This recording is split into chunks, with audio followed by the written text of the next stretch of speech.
Bonsoir à tous et à toutes et bienvenue dans cette nouvelle rencontre Mon droit où aller, où ce soir j'ai l'immense plaisir de recevoir David Frege. Bonsoir David. Bonsoir Nathalie.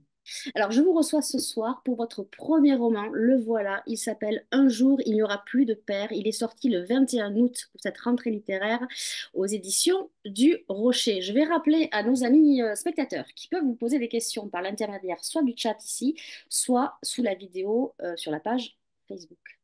Alors David, moi j'ai lu votre roman dans les tout premiers livres de cette rentrée littéraire et vous m'avez ravie. Je vous attendais parce que je vous suis sur les réseaux sociaux et je trouve que vous avez une plume délicate et très poétique. Donc voilà, je voulais vous le dire en entrée. Mais avant que vous réagissiez, je voudrais que tout le monde sache de quoi parle ce merveilleux livre. Est-ce que vous pouvez nous donner les grandes lignes en 1 minute? Oui, bien sûr. Déjà, merci beaucoup pour ces mots. Je suis ravi d'être avec vous. Oui, la poésie est au cœur de ma vie. J'ai d'ailleurs décidé d'ouvrir ce roman par un poème.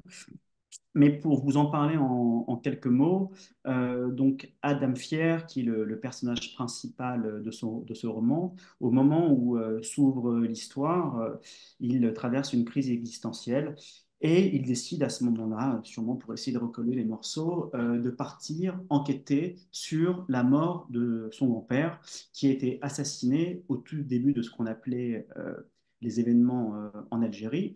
Et à Adam, on lui a toujours raconté que ce grand-père était mort à la place d'un autre, que ça avait été quelque part un crime absurde. Donc Adam se pose beaucoup de questions. La toile de fond de ce roman, c'est ainsi une enquête en Algérie. On va suivre comme ça Adam tout au long de son enquête sur des réseaux de spécialistes de la guerre d'Algérie, ses pérégrinations dans les différents lieux d'archives. Il va rencontrer, ça c'était une intention de ma part, j'ai voulu faire parler, donner les points de vue de tous les grands acteurs de ce conflit, que ce soit des ex-combattants du FLN, des ex-combattants de l'OAS. Donc ça, c'est pour le fil conducteur, c'est pour la toile de fond. Et ce livre est surtout un livre sur les familles, sur les rapports sociaux qui peuvent être si complexes dans les familles, sur les traumatismes, ce que j'appelle ces mythologies, au sens de mythes familiaux, qui se transmettent de génération en génération, parfois de manière volontaire, parfois par violence, parfois même par non-dit. Voilà. Alors vous avez utilisé le mot mythe. C'est quoi selon vous un mythe?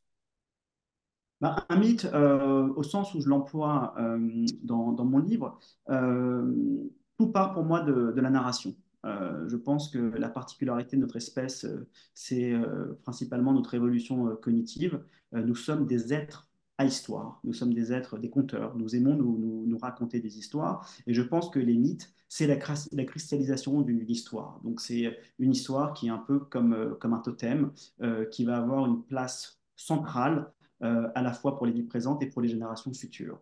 Et voilà, l'un des thèmes du livre, c'est ben, les générations d'après. Comment on se positionne par rapport à ces mythes, comment est-ce qu'on les découvre et qu'est-ce qu'on en fait. Alors, il y a les relations intergénérationnelles, intrafamiliales, tout ce qui peut être dans les familles, c'est-à-dire les secrets, les non-dits, tout ça avec l'intervention, comme vous l'avez dit, de l'histoire avec un grand H. Et d'ailleurs, ça s'est fait avec, j'ai envie de dire, l'intelligence, c'est le premier mot qui me vient à l'esprit, parce qu'on se dit, la guerre d'Algérie, attention, aïe, aïe, aïe, souvent ça peut être... Mais vous l'apportez, vous le distillez, j'ai envie de dire, dans votre roman, on a des repères, mais c'est surtout euh, bienveillant aussi, parce que c'est un sujet qui peut être un peu tendancieux, mais je trouve que là, c'est particulièrement réussi et très fluide. Ça a été compliqué pour vous d'introduire justement dans une petite histoire la grande histoire? Bah, effectivement, écoutez, la particularité d'un jour où il n'y a plus de père, c'est donc ce rapport au mythe, ce rapport à la complexité des rapports dans les familles, avec la particularité d'être, en tout cas sur une certaine temporalité, puisqu'il y a trois temporalités dans le récit, mais avec cette guerre algérienne, donc vous avez raison, la petite histoire qui se mélange avec la grande histoire. Euh, Ça n'a Bon, c'est toujours beaucoup de travail d'établir un livre, d'essayer d'avoir une cohérence narrative, surtout quand il y a différentes temporalités. Mais c'est ce que je vous disais en introduction. Pour moi, c'était important de faire parler tous les acteurs ce livre, en tout cas, mon but n'était pas du tout d'être dans le jugement. Je pense que d'autres œuvres peuvent l'être et c'est très bien comme ça. Mais en tout cas, ce n'était pas l'objet de celle-ci. Moi, ce qui m'importait justement, c'était de travailler sur les narrations. Et j'ai tenu aussi, alors, c'est pas évident, hein, à faire un parallèle justement entre des narrations de famille, au moment où les gens ne peuvent plus se parler ou se déchirent. C'est souvent le fait de narrations opposées et différentes, de rapports différents au mythe. Et je pense qu'on peut appliquer un peu la même chose à la grande histoire, au conflit, donc notamment entre celui qui a opposé la France à l'Algérie. Et c'est pas vraiment une méthode, mais je pense que quand on se place avec cet objectif-là, euh, les choses deviennent beaucoup plus simples parce que surtout avec la distance, voilà, il y a 70 ans nous séparent, donc avec la distance des années, moi quand je me suis intéressé à ce sujet, j'ai voulu tout lire. Je pense que on dit jamais tout, mais en tout cas, je pense que pour bien comprendre quelque chose, il faut lire un maximum. Donc j'ai voulu lire, j'ai lu des anciens récits, enfin, des récits d'anciens de l'OAS, j'ai lu des récits de combattants du FLN, et ça peut peut-être choquer pour certaines personnes, mais honnêtement, quand vous lisez ces écrits, bah, vous pouvez les comprendre. Vous pouvez comprendre les deux belligérants. Et donc, à partir du moment où moi, à distance, je peux comprendre les deux belligérants, bah, tout de suite, tout prend sens sur mon travail, sur mon travail autour de la narration. Alors, vous l'avez dit, Adam, lui, il va mener une enquête et une quête. Sa quête, c'est, il se pose une question cruciale que beaucoup de pères peuvent se poser, ou même des mères peuvent se poser, c'est qu'est-ce qu'on va transmettre à ses enfants?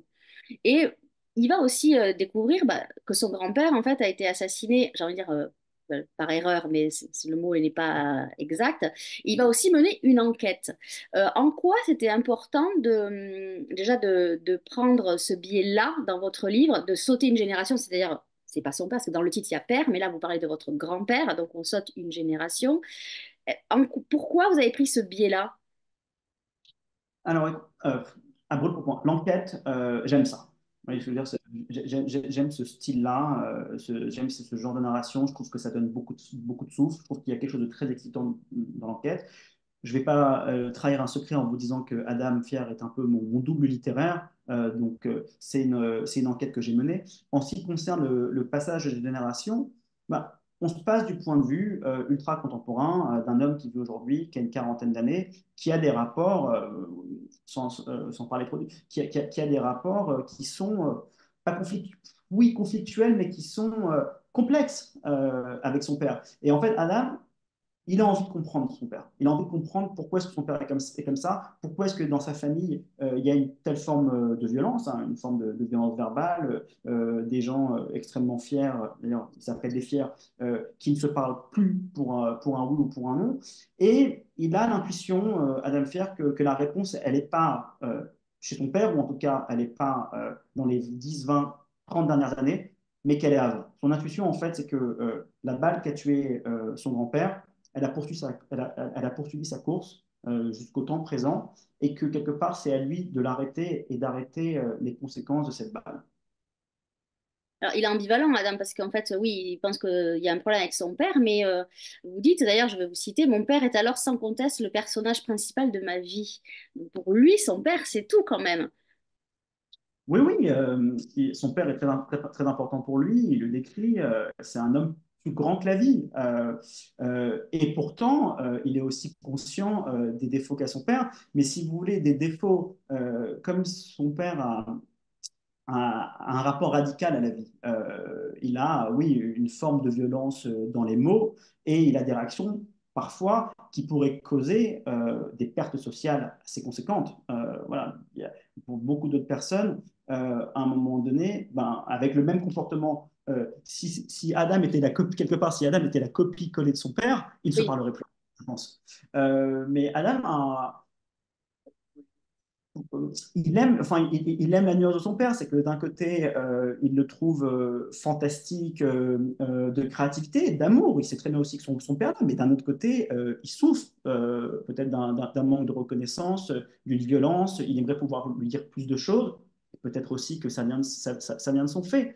Mais très clairement, Adam est dans la nuance, et la nuance est peut-être la valeur que j'ai tenu à faire le plus transparaître de ce récit. Donc oui, oui, la nuance est colossale et on retrouve cette nuance dans le traitement de la guerre d'Algérie, c'est ce que j'ai essayé de faire, et également dans la description des personnages et principalement le père, qui, je pense, est même le personnage principal du roman, hein. C'est vous qui avez choisi le titre, il n'y aura plus, un jour, il n'y aura plus de père.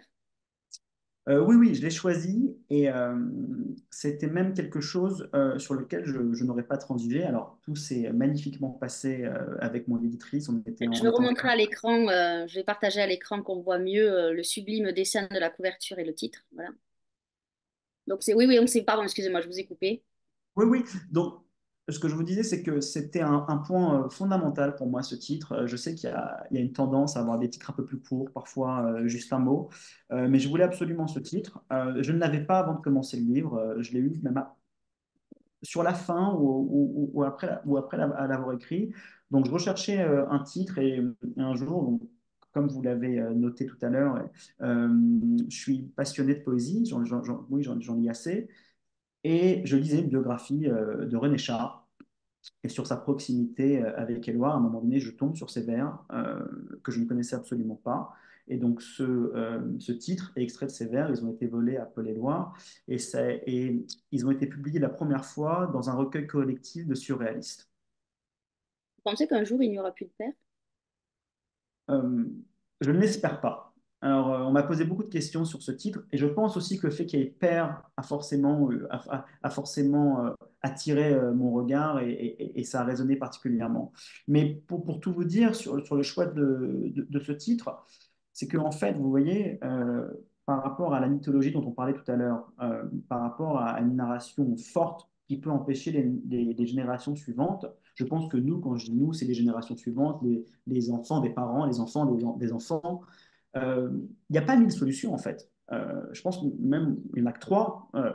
Soit ben, vous vous dites, moi ce livre, c'est aussi un livre un peu sur une famille qui est clanique. Donc dans une famille clanique, bon, soit vous acceptez la place de chacun et quelque part, bon, vous subissez, en tout cas vous acceptez le clan.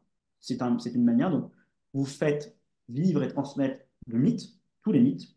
Une autre solution, c'est la radicalité, c'est de vouloir brûler tous ces mythes et de partir d'une page blanche. Et c'est en là que le titre apparaît, parce que je pense que le danger de tout vouloir brûler, de partir d'une page blanche, c'est à un moment donné, bah, à force de tout vouloir déconstruire, de tout vouloir effacer, bah, on va finir même par effacer toutes les institutions, et y compris l'institution des institutions qu'est la famille. Et donc, un jour, il n'y aura plus de père. Et la troisième voie, c'est celle d'Adam Pierre, bah, c'est celle en fait de comprendre celui d'en face, de comprendre du point de vue d'une guerre les belligérants pour essayer d'atteindre l'harmonie, même si parfois elle est impossible. Et la vie est aussi une question de palier, de point d'équilibre. Et peut-être que le point d'équilibre que j'ai aujourd'hui ne sera plus le même dans 4 ans. Les choses bougent. Alors, il est aussi question bon, de transmission, de mémoire. La mémoire collective, ça, on l'a par avec la guerre d'Algérie. Mais il y a beaucoup. Mais moi, il y a un truc qui m'intéressait, c'est la solitude du narrateur. Parce que ça, si on sait lire, c'est quand même quelque chose qui. Il est question de famille. Donc, normalement, il y a des liens. Dans une famille, on se soutient. Mais il y a quelque chose qui transpire dans ces livres, c'est la solitude de ce narrateur. Et je trouve que ça apporte de la profondeur et du poids au texte. C'est, vous êtes, vous avez la solitude, vous, David, dans votre Ah, vie? c'est une question personnelle. Oui, oui, très clairement. Oui, je suis Vous êtes un solitaire, hein, en fait. un solitaire. J'aime la vie, mais j'aime la vie. Donc j'oscille entre quelque chose de très solaire et de très solitaire, mais j'ai besoin de solitude et je la cultive. Vous avez Surtout raison. excusez-moi, Je dis, vous avez raison. surtout pour bah là, en plus, si vous voulez, je pense que cette histoire autour de l'enquête, de la recherche des origines, bah, c'est la cristallisation d'un chemin solitaire même. C'est aller à la source, trouver des réponses pour, voilà, ensuite les partager avec les miens. Mais d'un point de vue personnel, et que ce soit Adam Fier ou moi-même, oui, oui, on avait besoin de faire ce chemin, enfin, en tout cas, j'avais besoin de faire ce chemin seul. Ah, c'est vrai qu'il y a plein de petits tiroirs qu'on peut ouvrir. Il y a aussi ouais, la quête de l'identité, pas pure et dure, mais bon, il y a ça. Il y a aussi une question de judéité qui rentre en compte dans votre roman. Ça aussi, c'était important, j'imagine. Mais dans quelle mesure nos origines et notre héritage culturel influencent-ils la manière dont on perçoit et ce qu'on peut transmettre à nos enfants? Bah, de plusieurs manières. Déjà, pour vous répondre de manière très précise, en tout cas sur mes origines propres, je pense que mes origines appellent à la nuance. Parce que quand on est enfant et qu'on apprend que l'on est d'un côté, donc c'est du côté de mon père, qu'on est fils de pied noir, bah, ça amène beaucoup de questions, qui sont d'ailleurs des questions rigolotes pour un enfant de l'époque. On se dit, mais attendez, je ne comprends pas. Donc, toi, tu es né en Algérie, donc, en fait, donc nous, on est arabes. Non, non, nous, on n'est pas arabes, on est juifs. Et puis, en fait, l'Algérie, ça appartenait. L'Algérie était un département français. Ah, donc c'est un département français, donc on était. Donc, vous voyez, vous vous posez comme ça plein de questions, et plus vous grandissez, et vous, déjà, je pense que ça suscite de la curiosité et on voit à quel point les choses sont complexes. Et on voit comme ça qu'il y a beaucoup de grappes d'origine. Donc moi, mes origines, je suis franco-britannique, mais la France que j'aime plus que tout par sa littérature, je considère que la Méditerranée est ma maison. Ensuite, peut y avoir différents voyages qui marquent, différentes rencontres. Et le point qui est très important, c'est que quand on devient père, bah, on se pose ces questions, c'est quoi notre essence? En fait, voilà, il y a l'Algérie, je vous ai parlé de la Méditerranée, la France, l'Angleterre, la littérature, il peut y avoir d'autres choses, un mélange de passions, de gens, de pays. Et qu'est-ce qui me fait, qu'est-ce qui a le plus d'importance, le plus de densité, le plus de pondération dans ce que je suis? Et là-dessus, qu'est-ce que je veux transmettre à mon fils? Qu'est-ce que je dois transmettre à mon fils? J'ai, qui peut avoir une réponse précise à cela? Mais parce que d'un côté, vous avez envie de transmettre ce qui va pouvoir lui donner le plus de choses, en tout cas, et surtout de construire sa capacité de raisonnement, sa capacité à lui-même découvrir ce qu'il veut. Mais vous prenez le risque, quoi qu'il arrive, en nous transmettant, de l'empêcher un petit peu aussi. Donc, c'est jamais c'est un jeu à somme nulle. Donc, Surtout dans le livre, James, donc le fils de Adam, lui, il a une double culture puisque sa mère est brésilienne. Donc, est-ce qu'il ouais. n'y a pas aussi la peur d'Adam de se dire que finalement, ben, il va plus prendre du côté de sa mère, de ses origines étrangères, que des siennes? Ah, c'est une très bonne question. J'y ai pas pensé à ça. C'est pas une peur pour moi. D'accord. J'ai un peu confiance en la vie, j'ai un peu confiance à ce qui viendra, j'ai confiance en ma femme, et je trouve ça très bien. Au contraire, moi je trouve que c'est une immense chance d'avoir plusieurs cultures, et je veux absolument qu'il rentre dans sa culture brésilienne, qu'il la comprenne, et qu'ensuite il compose la vie qu'il voudra composer. Alors, il y a beaucoup d'hommes dans cette histoire, mais il y a aussi des femmes. La place des femmes est très importante, puisque, bon, et donc il y a sa femme, Michel, il y a aussi donc sa grand-mère qui est disparue, mais bon, elle est quand même là dans le récit. Il y a sa meilleure amie. Moi, je trouve que, alors je vais vous le redire et je vais le dire ce soir, je trouve que vous avez une écriture très féminine et c'est pas péjoratif du tout. Et je trouve que ça aussi apporte beaucoup à votre plume, au récit qui est un peu introspectif. Ça apporte aussi quelque chose que vous allez en profondeur. C'est un peu ce que je reproche aux auteurs masculins, c'est que quand ils lancent un sujet, il reste toujours en surface. Vous n'avez pas peur d'aller creuser au plus profond de votre âme. Est-ce que je me trompe ou pas? Non, non, et écoutez, vous n'avez pas à vous justifier de me dire ça parce que je le prends comme un immense compliment. Je regrette d'ailleurs que les femmes n'aient pas pu écrire de manière massive et être publiées depuis plus longtemps. Je pense que la littérature serait beaucoup plus riche. Écoutez, oui, je comprends votre intuition. Je ne sais pas si on peut considérer que les femmes sont plus introspectives que les hommes. En tout cas, très clairement, il y a une différence de relation. Et il se trouve, oui, que j'ai des rapports très proches avec les femmes, dans mes amis, voilà, j'aime leur compagnie, j'aime nos débats, nos conversations. J'ai appris beaucoup des femmes dans ma vie. J'avais cette figure dont vous avez parlé, de grand-mère, qui a été un socle et qui était fondamental dans mon existence. D'ailleurs, qui a pris une place importante dans mon livre et je ne m'y attendais pas. Donc ça n'était que justice et un retour naturel à mon histoire. Donc oui, je le prends vraiment comme un compliment et je pense que si vous l'avez ressenti, bon, c'est que c'est vrai. Et c'est le rapport aux femmes, le respect que j'ai pour les femmes, là, pour cette créativité féminine. Et oui, sans rentrer dans des clichés, sans parler de douceur, mais de profondeur dans l'analyse. Oui, je pense, voilà, en discutant avec vous, je pense que si on pouvait parler d'une particularité, ça serait surtout sur la délicatesse de l'analyse des rapports humains. Et c'est quelque chose qui me plaît beaucoup. Alors là, vous venez de dire quelque chose qui m'intéresse. Vous avez dit que vous ne pensez pas mettre autant votre, oh, moi, je le dis moins bien que vous, autant votre grand-mère dans ce roman, mais est-ce que ce livre vous a amené là où vous ne vouliez pas aller justement? Est-ce qu'il vous a poussé dans vos retranchements, dans vos limites et finalement vous lui avez cédé? Vous avez cédé, l'écriture a fait qu'il a fallu que vous alliez plus loin que ce que vous aviez prévu au départ. Non, non.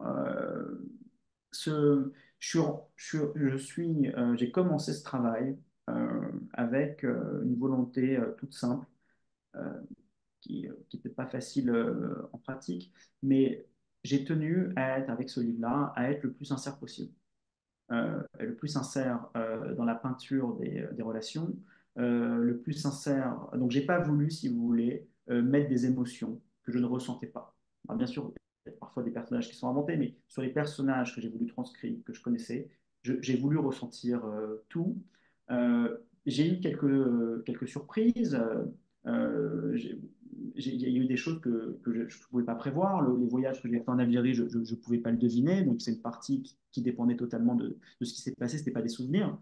Euh, mais non, à aucun moment, je me suis senti pas à l'aise parce qu'en fait, je n'avais peur de rien dans ce livre. Oui, une des questions qu'on m'a toujours posées, c'est mais quand même, tu t'es mise à nu, tu as montré des choses. Il y a rien qui me faisait peur là-dessus. J'avais honte de rien. Moi, c'est pas une question d'avoir honte. D'ailleurs, ce que je disais, c'est que moi, je réfléchissais cet après-midi, les deux mots qui me sont venus, c'est générosité dans l'histoire que vous nous transmettez et la bienveillance. Parce qu'à chaque fois, c'est bienveillant. Même, il y a un petit conflit avec sa sœur, tout ça, c'est dans la bienveillance. Pareil, avec sa meilleure amie, il y a un moment, il y a des petits passages. Tout ça, mais ça, c'est vos mots. Et je trouve que vous arrivez, justement, par les nuances, un mot qui est important pour vous, la nuance, toutes les émotions et les pensées, nous, on les reçoit et on les perçoit. J'ai presque même envie de dire, je vais aller plus loin, il est un peu, on a tous les sens qui se mettent en éveil. Parce que pareil, vous avez une qualité de description, et là je veux parler des lieux, il y a des lieux dans votre livre. Ce ne sont pas des simples lieux, ce ne sont pas des simples décors, ce sont de véritables protagonistes. Alors je ne sais pas comment vous faites ça, mais dans votre écriture, et je pense que c'est inné, parce que si on vous suit sur les réseaux sociaux, le moindre truc que vous écrivez, et ben on le ressent, David. Je ne sais pas comment vous faites, mais c'est quand même un truc de dingue. Que dire sur les décors, c'était une volonté. Donc, si vous voulez, avant de m'attaquer à ce livre, j'ai beaucoup travaillé sur les personnages et j'ai voulu que les décors, donc les lieux, la nature ait une place importante. Voilà, il y a des positions entre la mer, la montagne, les villes aussi. Donc, j'ai tenu à ce que chaque choix de lieu, d'appartement, de maison, de plage, de montagne, soit en cohérence et apporte quelque chose au roman. Donc oui, j'ai pensé aux lieux comme des personnages et qui font plutôt, en tout cas, comme l'armure des personnages pour avoir une cohérence. Et en ce qui concerne les sens, bah, vous ne pouvez pas me combler plus. C'est vrai que j'ai une partie de mon écriture qui est quand même sensuelle au sens où bah, justement elle vient des sens. Donc j'écris avec un premier jet de ce que je pense. Donc en poésie, je le retouche très peu, même quasiment pas. La plupart des choses que j'écris en poésie sortent tout de suite. En littérature, ça demande quand même beaucoup plus de travail. Mais en tout cas, il y a un premier jet qui est vraiment, j'ai envie de vous dire, mes tripes, mon cœur qui est posé sur la table. J'ai besoin de le ressentir et après ça vient tout seul. Alors là, donc c'est un premier roman. On a l'impression que c'est quand même votre troisième ou quatrième roman, hein, dans le ressenti de la lecture. Vous avez travaillé donc avec une éditrice. J'imagine qu'elle vous a demandé de retoucher, de couper. Est-ce que ça c'est compliqué pour... Alors, je sais que vous écrivez beaucoup dans les journaux. D'ailleurs, je conseille à nos amis spectateurs d'aller vous lire parce que je vous ai lu sur Israël. Le dernier, c'est là aussi, on a l'essence et on a même les larmes aux yeux qui arrivent par votre écriture. Donc, j'engage nos amis spectateurs à aller vous lire. Donc, ça a été compliqué le travail ou ça a été carrément une osmose parce que je sais que c'est compliqué quand on n'a pas l'habitude d'avoir quelqu'un qui dit non, ça tu le rayes, on s'en fout, c'est trop long, tu coupes. Ça a été comment cet exercice? Bon, alors déjà, si vous me permettez de citer mon éditrice, Bien sûr. donc Julie Daniel des éditions du Rocher. Bah, écoutez, je ne peux que lui rendre hommage. C'est un véritable bonheur de travailler avec Julie. Mais vous avez raison de poser cette question parce que donc, pour moi, c'était un nouveau territoire de travailler avec un éditeur ou une éditrice. J'avais peur de ça. J'avais peur de ça. J'avais peur de ne pas être capable de réécrire, de ne pas être capable en fait de suivre des directives ou en tout cas des conseils. Euh, et finalement, ça s'est passé de manière extrêmement naturelle. Il n'y a pas eu beaucoup de coupes. Il y a eu bien évidemment des reprises, de l'editing. Mais le travail s'est fait vraiment d'un commun accord.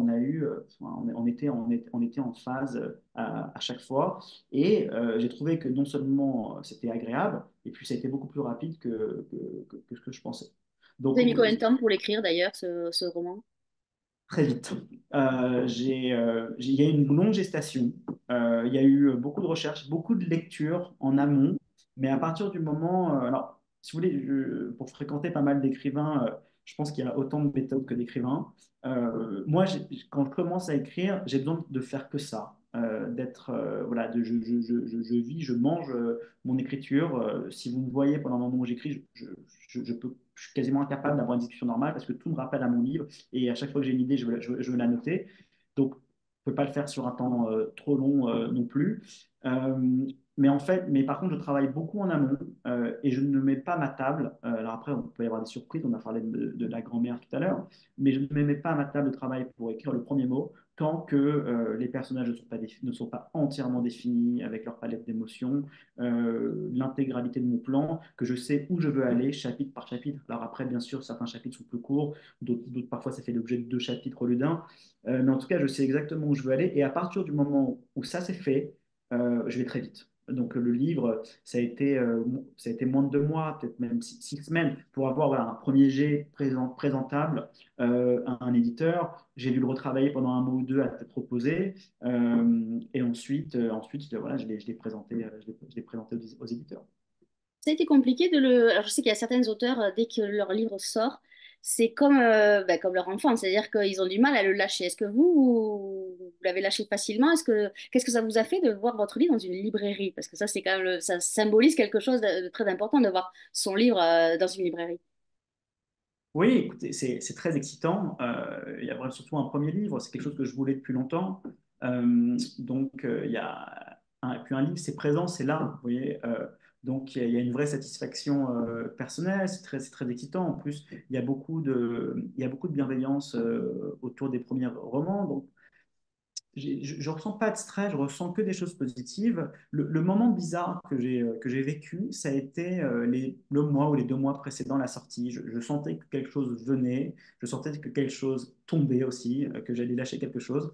Et vous parlez de la solitude, j'ai eu comme ça un espèce de détachement où j'avais besoin voilà, de me mettre un peu en retrait, de prendre un peu de recul, de prendre un peu de recul. Voilà, je ressentais des émotions un peu particulières. Ouais, je savais que c'était ça, donc j'avais simplement envie de prendre un peu de distance. Et là, écoutez, on est dans la rentrée littéraire, il y a beaucoup de dynamisme, il y a beaucoup de choses excitantes. Donc, là, je suis dans la vie.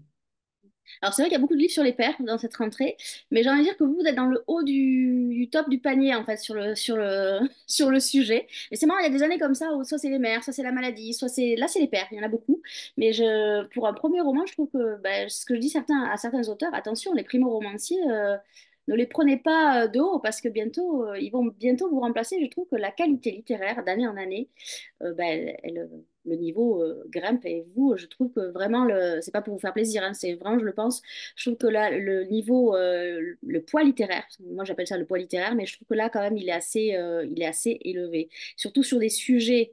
c'est un sujet récurrent, tout ce qui est la transmission, la mémoire, le devoir de mémoire, l'histoire, la guerre d'Algérie. Mais vous, je ne sais pas, c'est des questions universelles et intemporelles en fait que vous posez sur le fait d'être, qu'est-ce que c'est que au fond être un parent, quoi. Alors, est-ce qu'on a des réponses? Je ne suis pas sûre. Chacun a sa réponse, ça c'est sûr. Mais moi, j'ai envie de savoir aussi, est-ce que vous pensez que toutes les histoires sont bonnes à raconter à ses enfants? Ah, ah, euh, j'ai envie de vous dire oui. Et puis j'ai le droit de me tromper sur ma réponse, parce que c'est Oui, la beauté. c'est la vôtre, hein? Donc, J'ai envie de vous dire oui. Après, je pense que c'est une question je pense que c'est une question de manière. Et je pense aussi que la vérité revient toujours. Donc, j'ai envie de vous dire oui.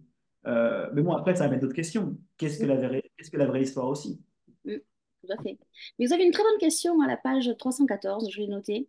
C'est dans une lettre, et vous dites comment guider sans ordonner. Est-ce que vous savez répondre à cette question que vous écrivez, que vous posez plus exactement?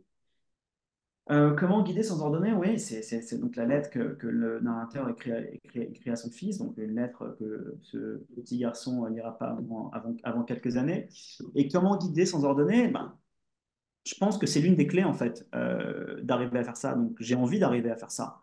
Mais c'est très compliqué parce que guider, c'est quelque chose de très subjectif. Celui qui guide pense qu'il guide, mais peut-être qu'en influant trop, ben, il ordonne. Et puis aussi, ça dépend des personnes. Parce que la même intonation, la même intention peut être un simple conseil d'un père à son fils, mais en fonction du fils ou de la fille, ben, vous pouvez, en fonction des susceptibilités, prendre les choses très différemment et se sentir obligé par rapport au conseil d'un père, d'une mère. Donc, je pense que, oui, pour répondre à votre question, je pense que c'est l'observation.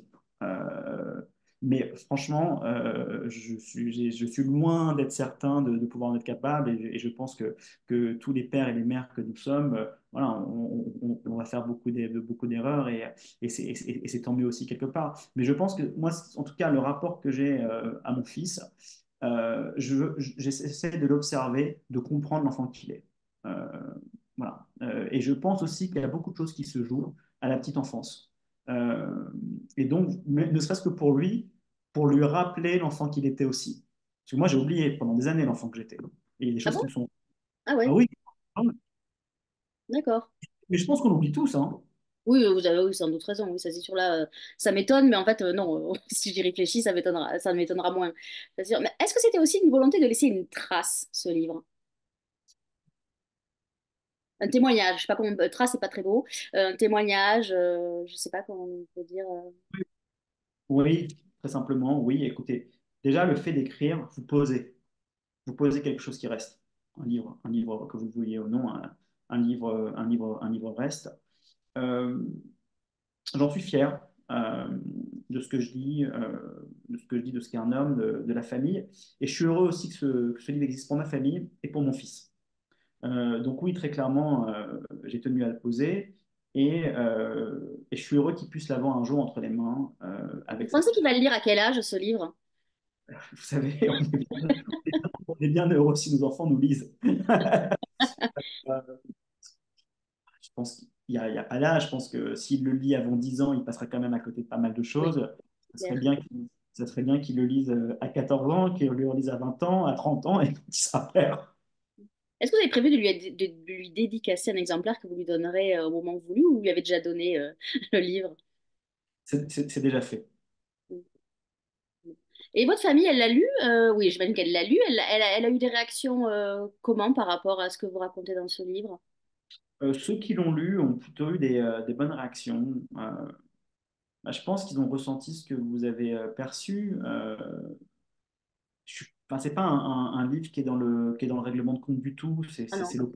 C'est l'opposé de ça. Il est pas malveillant. Après, on peut penser qu'on est bienveillant et dire des choses qui peuvent déranger. Mais ça n'a pas été le cas.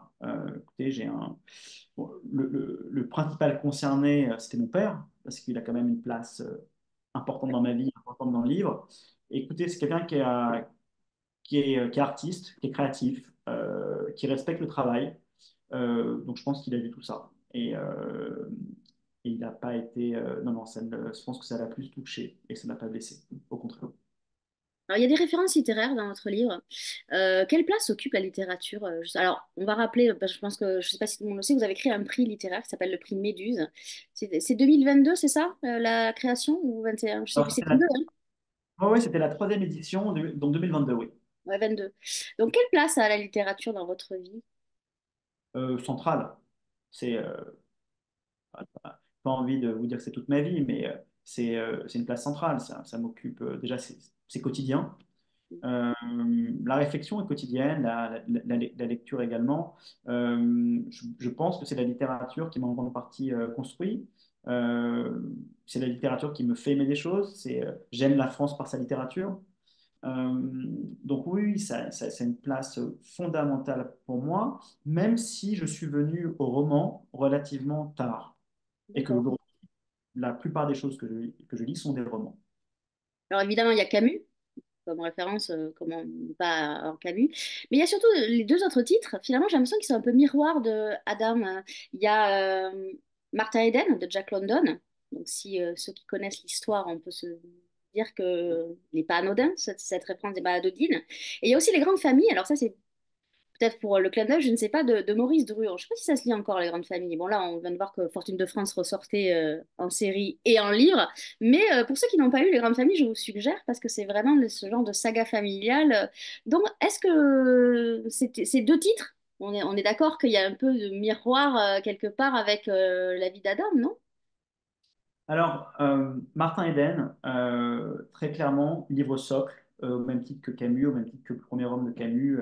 C'est des livres qui m'ont accompagné, que j'ai relus, qui ont été des chocs intellectuels pour moi. Martin Eden, oui, je le ressens un peu comme un miroir sur la passion de la littérature et aussi j'ai toujours été intéressé par des personnages, par de romans ou personnages historiques, ou des gens qui ont réellement existé, qui n'étaient pas là où ils devaient être.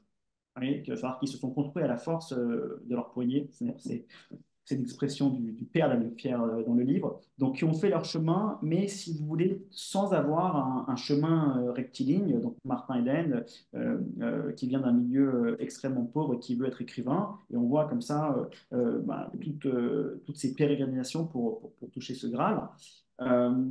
Et j'ai ressenti, alors qu'à l'époque je ne savais pas que j'allais être écrivain, mais j'ai ressenti quelque chose quand je l'ai lu, et c'est là où je vous dis aussi que quand on est enfant, en tout cas jeune, faut s'écouter. Donc c'était comme un miroir. Les grandes familles, c'est un peu différent. Je ne le mettrai pas dans mon panthéon littéraire. C'est plus une. Je l'ai cité parce qu'il était présent dans ma famille en référence. Et j'ai trouvé, oui, que c'était une référence intéressante, que en plus j'ai vraiment vécu comme ça. Et là, si vous vous rappelez, en fait, Adam voit l'adaptation cinématographique qui est un peu différente du livre. Et j'ai lu le livre derrière. Je trouve ça toujours intéressant d'ailleurs Oui. de le faire de le faire dans ce sens. Et effectivement, c'est un livre qui est à lire. Déjà parce que je pense que ces familles-là sont magnifiquement décrites. Et on parlait tout à l'heure de la délicatesse, de la description des relations sociales. Et là, on y est Ah totalement. oui, complètement. Oui, ça, je suis d'accord. Je suis d'accord qu'on y est complètement. Il y a des questions qui sont arrivées pour vous, là. Il y a Laurent qui vous a lu et qui dit, est-ce qu'on peut considérer aussi que votre roman, que j'ai beaucoup aimé, est une charge contre l'époque? Ah, Il vous a bien bon, lu, je peux le dire. comment? Il vous a bien lu. Elle m'a bien lu, Laurent. Laurent, Oui, c'est Laurent, ouais. bonjour, bonsoir Laurent. Merci pour votre question. Oui, oui. Alors, toujours quand même avec de la nuance. Si vous voulez, Adam Fier, bon, disons le point de vue de l'auteur, le point de vue du narrateur, qui est, on va pas se mentir, qui est un peu mon point de vue, euh, il se pose en fait comme un résistant face à une modernité qui ravage tout. Donc il y a la modernité qui ravage tout, mais il y a aussi notre modernité qui apporte des choses. Donc lui, très clairement, si vous voulez, c'est un livre pour moi, une autre valeur, il y avait la nuance, mais il y a aussi la beauté. Donc il se pose en résistance à cette modernité qui va ravager des régions entières, qui va faire que toutes les villes sont les mêmes, cette laideur que l'on peut voir que l'on peut voir dans plusieurs villes dans lesquelles on habite. Donc très clairement là-dessus, il se pose contre l'époque. Et aussi, moi c'est ce que je ressens, et la nuance est morte. Voilà, on a assisté aux obsèques de la nuance, je devais avoir 10 ou 12 ans. Donc c'est ça aussi que je reproche à cette époque. C'est son manque de nuance. Et ce livre parle d'Algérie, vous avez parlé de ce que j'ai écrit sur Israël. La nuance, encore, elle permet de, voilà, avoir la capacité, et c'est dur, hein, en tout cas la volonté, de se mettre à la place de celui qui est en face, en partant du principe qu'il n'y a pas que des malveillants, il n'y a pas que des idéologues doctrinaires, il y a aussi des gens qui veulent comprendre, qui butent parfois. Et donc voilà, donc si, pour répondre à Laurent, ça serait sur ces deux points. Oui, je suis en lutte contre l'époque par rapport à une modernité enfin, qui veut supprimer le beau, qui considère que le beau n'est plus une valeur et que je pense que la beauté est indispensable au bonheur de l'humanité. Et la nuance, voilà, c'est notre esprit de conversation, notre esprit de débat qui est si français. Et il se perd. Vous supprimez le beau, mais est-ce qu'il ne veut pas conserver l'esthétique? Je joue sur les mots, mais je pense que c'est un peu ça. Pour? Je dis, vous dites, ils veulent supprimer le beau. Moi, je vais plus loin, je dis, ils veulent supprimer le beau, et je joue sur les mots, mais ils veulent conserver l'esthétique. Ah, vous pensez, je me demande, moi, j'ai l'impression qu'ils sont. Oui, l'esthétique, esthétique, oui, d'accord. Eh Oui, oui, oui, oui, oui. Oui, mais une forme d'esthétique. Et là, bon, on arrive quand même dans quelque chose de très subjectif, mais qui est éloigné.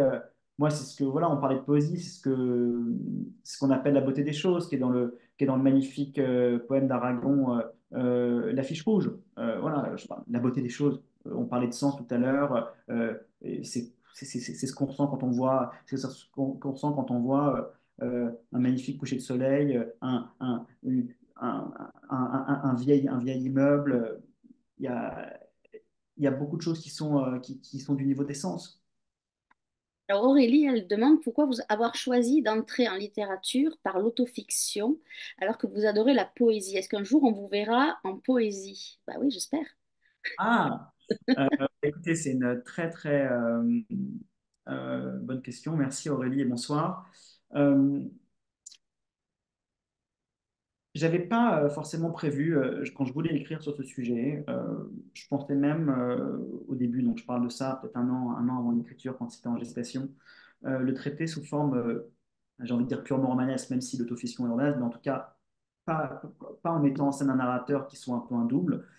Euh, et écoutez, je pense que c'est mon travail autour de mon prix littéraire, à lire beaucoup plus de contemporains. Honnêtement, je n'ai pas la réponse, mais je pense que c'est ça qui m'a influencé. Et c'est un exercice que j'ai beaucoup aimé, déjà, qui m'a appris beaucoup de choses et qui m'a fait, oui, c'était un vrai chemin initiatique pour moi de le traiter de cette manière-là. Donc, je le regrette absolument pas. Et sur la poésie, euh, j'ai un rapport, même si la poésie est de la littérature, mais j'ai un rapport très différent entre la poésie et la littérature. La littérature, je suis possesseur et, je ne vais pas dire jaloux de mes textes, mais en tout cas, je suis très sensible à la propriété qu'on peut avoir d'un texte. Je me battrai bec et ongle pour que un texte qui m'appartient ne puisse pas être dévoyé. Euh, la poésie, j'ai décidé de l'offrir pour l'instant. C'est-à-dire que je l'écris tous les matins, je la publie de temps en temps sur les réseaux sociaux. On est Je content. je fais également, et je vous invite à venir, environ une fois par mois, je fais des séances de poésie automatique Mm. euh, euh, avec la J'ai- marque que je dirige qui s'appelle LDB. Donc on organise comme ça une fois par mois. Et oui, écoutez, sur toute la séquence, enfin la séquence, euh, sur, j'ai commencé vraiment à écrire après cet octobre de la poésie. J'en écrivais plus. En tout cas, pas depuis très longtemps. Et j'ai eu un moment où, voilà, où j'ai trouvé pas des réponses, mais en tout cas un moyen de laver ma tristesse dans la poésie. Et ça a duré, oui, une séquence qui a duré entre le 7 octobre et un voyage que j'ai fait en Israël où j'ai amené des écrivains là-bas. Encore une fois, le but était autour de la nuance, de pouvoir poser un regard d'écrivain sur le temps long. Et j'ai écrit un recueil. Donc en fait, j'ai écrit tous les jours et ça en a donné un recueil. Et je pense que ça, si un jour un éditeur est preneur, mais bon, la poésie, c'est plus compliqué, je serais très heureux que ce recueil soit publié. Alors, il y a plusieurs personnes qui demandent quel a été le déclic de se dire, bah, tiens, je vais écrire un premier roman et je vais le publier, l'acte de publier. Est-ce qu'il y a eu un déclic? Puisque vous écrivez dans les journaux, voilà. En gros, je reformate un peu la question de ces trois personnes qui vont dans le même sens. Euh, il y a eu un premier déclic où donc moi j'étais avant tout un immense lecteur. Voilà, j'aime réfléchir, lecteur de presse, lecteur de romans, lecteur de philosophie aussi. Euh, Et si vous voulez, quand je lisais un livre de manière j'avais comme ça une envie de plus en plus forte, j'avais une lecture différente où là, je regardais la structure, je me posais des questions sur les personnages, je me disais tiens, que c'est étrange d'avoir fait ça comme ça. Euh, et j'ai ressenti ce besoin d'écrire qui était en moi, mais je pensais en fait, si vous voulez, voilà, j'avais ma vie qui était pas celle d'un écrivain, j'étais occupé à d'autres choses et mon rapport à la littérature qui était celui d'un lecteur, aussi d'un méditatif, me comblait et j'avais pas réalisé ça. C'est cela aussi, je vous disais, il faut écouter l'enfant qui est en nous. Et à un moment de ma vie, j'ai eu un peu plus de temps, et c'est ma femme qui m'a dit, mais écoute, tu as ça en toi, tu veux le faire, donc commence à écrire, commence à écrire. Et j'ai commencé à écrire, et ça allait vite. Donc j'ai écrit un premier roman qui n'a jamais été publié, mais qui a eu beaucoup d'importance pour moi, non pas forcément pour sa qualité, mais parce qu'il m'a fait voir que je n'avais pas de problème à prendre une histoire et à arriver jusqu'au bout. Ce qui est pour moi, justement, ça s'est fait assez naturellement, mais quand j'entends des amis, le parcours de différents écrivains ou de gens qui veulent écrire, il y a une barrière déjà à ce niveau-là. Moi, je ne l'ai pas eu sur l'histoire. Euh, Ensuite, le fait d'être publié, quand j'ai écrit, je voulais être publié. Euh, donc, j'ai pas été publié pour ce premier roman, mais j'avais envie d'être publié. Et puis, moi, j'ai confiance en la vie. Je pense que les choses sont finalement assez bien faites.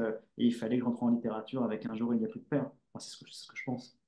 Voilà, le destin est bien fait, mais il fallait que ça sorte. Il fallait que, en tout cas, nous, on est ravis parce que, quoi, moi, la première, je suis ravie parce que vraiment, je vous attendais et j'ai pas été déçue. En fait, j'avais des critères, et je me suis dit, c'est bon, ils cochent toutes les cases que j'avais prédit, donc ça, je suis très contente. Il y a Ariane qui demande, elle a lu cette phrase de Marin Karmitz, donc qui est un producteur de cinéma, si je ne me trompe pas, qui dit, il est essentiel de préserver et de transmettre notre histoire pour que d'autres regards émergent. Êtes-vous d'accord avec ce qu'il dit et sur la transmission? Peut être les nouveaux regards, elle pense que les nouveaux regards, c'est les enfants en fait. Ouais, écoutez, je ne connaissais pas cette phrase. C'est un homme pour qui j'ai immensément d'admiration. Je pense qu'il a apporté beaucoup dans le cinéma. Donc, merci de m'avoir apporté cette citation. Écoutez, telle que je la vois là, en vous répondant assez vite, bah, pour moi, cette citation, en fait, elle résout l'équation, qui était l'équation, en fait, ben, l'équation globale qu'on peut se poser entre conservatisme et progressisme, bah, cette ligne de crête, cette tension qu'il peut y avoir entre un côté avoir des racines, savoir d'où on vient, connaître son histoire, et vouloir découvrir, vouloir avoir sa propre vie. Et ce que dit M. Karmitz, je pense que ça résout ça. C'est oui, savoir d'où on vient, transmettre, et que ceux auxquels on transmettra auront cette histoire. Mais apparemment, en plus, une histoire qui ne soit pas forcément chargée de traumatismes et des mythes dont on a parlé tout à l'heure, mais une histoire qui leur permettra de faire à leur propre. Donc je pense, oui, je suis assez d'accord avec ce qu'il dit. Alors Pierrette, elle se demande si maintenant que vous avez vu ce que c'était un travail avec un éditeur, est-ce que ça va changer ou ça a changé votre façon de lire les autres?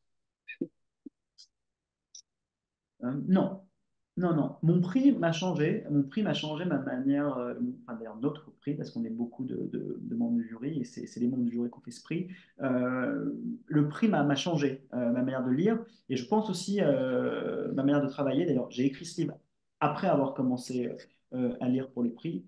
Donc le prix, oui. Travailler avec un éditeur, non, parce que comme je vous l'ai dit, ça a été, Julie Daniel a été très, enfin voilà, elle est très respectueuse de ses auteurs. À partir du moment où elle choisit, où elle aime un texte, voilà, c'est pour des raisons, et c'est plus de l'accompagner, voilà, de rajouter des choses, parfois même de le simplifier.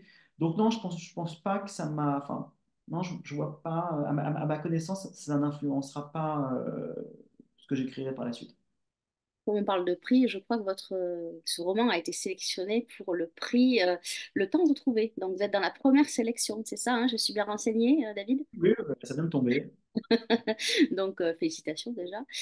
Nicolas, lui, il a une question toute simple, hein. Finalement, que transmettrons-nous à nos enfants?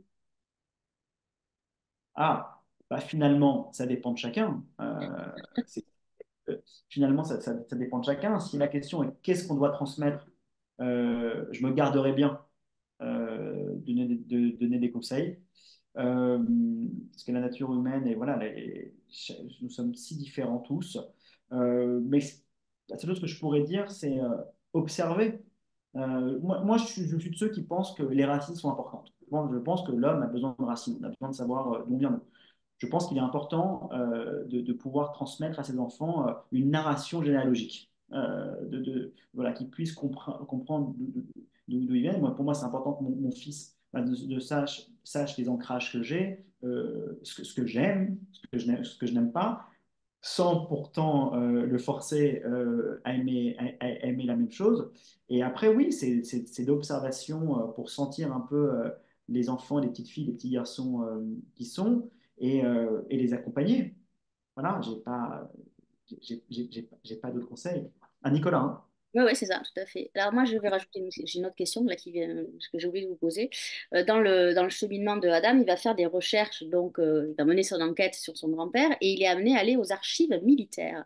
Moi, je voulais savoir, donc on sent que c'est du vécu, je voulais savoir si vraiment vous y êtes allé dans ces archives, vous avez fait les vraies demandes parce que c'est un peu un parcours du combattant sans jeu de mots. C'est quand même très difficile hein, d'avoir des infos. Ouais, ouais, c'est difficile. En plus, alors, c'est passionnant de savoir que je savais pas, mais d'apprendre. Et je pense que le livre est bien. Enfin, le livre aussi permet ça.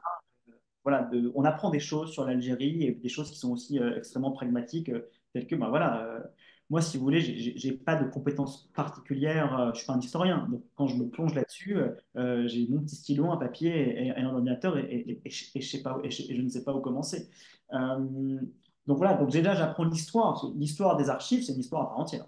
Euh, Parce qu'on on l'oublie, mais donc c'était un territoire français où des fonctionnaires, des militaires, des policiers, ont dû prendre les archives et les enlever. Il y en a même certaines qui sont restées là-bas. Ensuite, je ne me posais pas la question, mais quand on rentre dans le sujet, il y a les archives militaires et les archives civiles. Donc, il y a des archives qui vont concerner ben voilà, chaque plainte qu'on fait. Et puis, on n'y pense pas, mais c'est vrai, en fait, quand on va déposer une plainte demain, il y aura une trace toujours pendant des années et des années. Et c'était mon point de départ, d'ailleurs, dans l'enquête que je voulais faire sur mon grand-père. Donc, est-ce que ça a été un parcours du combattant? Un peu, surtout, si vous voulez, en fait, c'est que euh, j'ai pas eu de rapport difficile. Je me suis rendu compte très vite que c'était les archives militaires. Ils font leur boulot hein, très bien, enfin, c'est très, très bien organisé, mais c'est dur. C'est-à-dire que c'est voilà, on a une porte devant soi. Hein. Quand vous avez un dossier qui est classé secret défense, et vous savez même pas s'il est classé secret défense pour vous, ou c'est parce que les dossiers qui vous intéressent sont dans des archives plus importantes qui concernent d'autres dossiers. Donc oui, il y a quand même quelque chose d'assez flou encore. En tout cas pour moi, Alors, vous dites je que l'ai- vous n'êtes pas historien, vous dites que vous n'êtes pas historien, mais il y a quand même quelque chose d'extraordinaire, c'est que par la grande histoire, vous mettez en lumière tous les silences. Et il y a des silences dans cette famille et dans l'histoire de cette famille. Donc ça, c'est particulièrement réussi. Je voulais aussi vous le dire parce que c'est quand même un truc qui saute aux yeux. La mise en lumière des silences par la grande histoire. Ah ben, merci. Donc, là, ça va presque faire 1 heure qu'on discute ensemble. Je voudrais que vous nous donniez un conseil de lecture, David. Bah écoutez, ça vient naturellement. J'ai un ami avant d'être un ami, qui est un très bon écrivain, qui a écrit également sur sa famille. Donc moi, c'était sur mon grand-père, lui, c'était sur son arrière-grand-père. Donc voilà, il a aussi cette réflexion généalogique, ces sujets passés que les familles vivent et que les enfants, les petits-enfants et pour lui les arrière-petits-enfants ressentent. Cet auteur, c'est Thibaut de Montaigu, et ce livre, c'est Cœur, et je ne Ah, peux que là. le...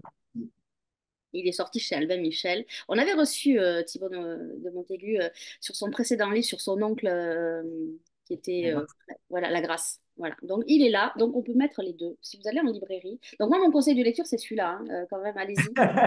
Les yeux fermés parce que vous allez passer, vous ne savez pas dans quoi vous allez embarquer, mais vous allez avoir une réflexion qui va venir, qui va se distiller dans votre cerveau. Vous allez le lâcher, puis vous allez dire maintenant il faut que je reprenne parce qu'en fait il pose les bonnes questions.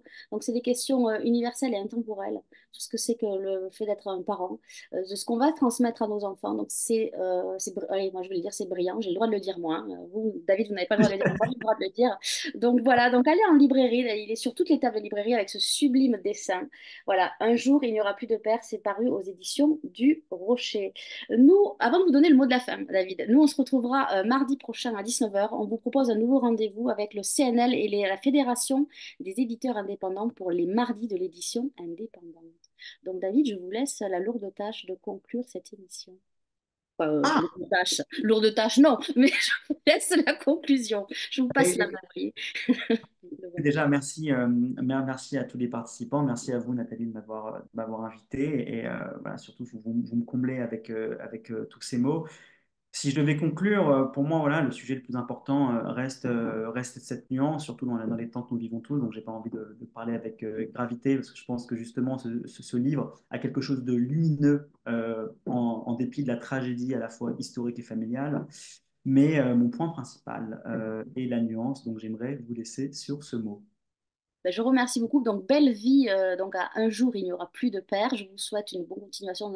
Allez, s'il fait des signatures, allez à la rencontre de David parce que c'est un être généreux, un auteur qu'on a envie de suivre. Et moi, je vous attends sur le prochain roman, sans pression du tout, David. Et suivez-le sur les réseaux sociaux et allez lire ce qu'il écrit dans la presse aussi parce que c'est splendide. Donc, bonne fin de soirée et à très bientôt.